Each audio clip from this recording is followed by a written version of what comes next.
In this guide, I'm going to be showing you how to fix Elden Ring blurry graphics on Nintendo Switch 2. This is Miguel from JustBOZ, and before we get into this guide, make sure to like the video and subscribe to the channel with all notifications on for more content like this. It really does help out the channel and we'd greatly appreciate it. If you have any questions, just ask them down in the comment section below. I'm going to be doing my best to reply to every single comment down there.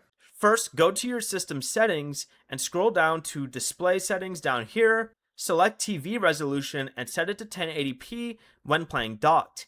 Elden Ring runs at native 1080p, so this gives you a direct match to the game's resolution. Next, check your TV and turn off image processing like motion smoothing, noise reduction, or excessive sharpness, since these can make the picture look softer. If you're playing handheld, make sure that the screen is clean and that your brightness isn't set extremely low.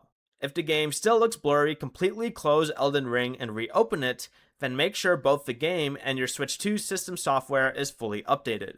Before you leave, remember to like the video and subscribe to the channel with all notifications on for more content like this. It really does help out the channel and we'd greatly appreciate it. And if you did have any questions, just ask them down in the comment section below. I'm going to be doing my best to reply to every single comment down there. Peace.